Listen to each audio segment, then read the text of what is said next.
നീ ഒരു കാര്യം ചെയ്യും, പാറുണ്ടിൽ ഫോൺ കൊടുക്കും, ഞാൻ ഒന്ന് സംസാരിച്ചു നോക്കാം. എൻ്റെ പാറു അവനെന്ത് പ്രശ്നം ഉണ്ടാക്കുന്ന നീ പറയുന്നത്? അവൻ്റെ കൂടെ പഠിച്ച പെൺകുട്ടിയോട് ഒരു ഹായ് പറഞ്ഞു, തിരിച്ചൊരു ഹായ് വന്നു, പിന്നെ സുഖമാണോ എന്ന് ചോദിക്കുമ്പോഴേക്കും നീ പിടിച്ചു. ഇതൊക്കെ ഇത്ര വലിയ പ്രശ്നമാണോ? നീ എന്നെയൊക്കെ നോക്ക്, ഞാൻ എത്ര പെൺപിള്ളേരായിട്ട് ചാറ്റ് ചെയ്യുന്നു.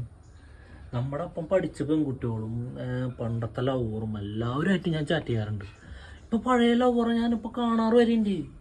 എന്നിട്ട് വരെ എൻ്റെ ഭാര്യയ്ക്ക് പിടിക്കാൻ പറ്റിയിട്ടില്ല. നീ ഇതൊക്കെ നോക്കുമ്പോൾ അവനൊക്കെ എന്ന് പറഞ്ഞാൽ എത്ര നല്ല പയ്യനാന്ന് നിനക്കറിയോ? ഇത്ര തങ്കപ്പെട്ട പയ്യന്മാരൊക്കെ എവിടെ നിന്ന് കിട്ടാനാണ്? നീ കാര്യങ്ങളൊക്കെ ഒന്ന് മനസ്സിലാക്ക്.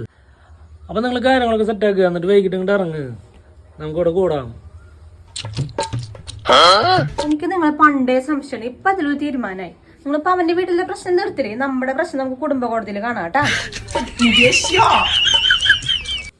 ഹലോ വിശാലേട്ടാ, കാര്യങ്ങളൊക്കെ സെറ്റായിട്ടാ, വൈകിട്ട് ഞങ്ങൾ ഇറങ്ങാട്ടാ. എടാ വെളുക്കാന്ന് വെച്ച് പോകണ്ട എടാ. അതെ, നീ വരുമ്പോ എന്റെ പ്രശ്നം കൊണ്ട് തീർത്തിട്ട് പോടാ പ്ലീസ്റ്റാ. അയ്യോ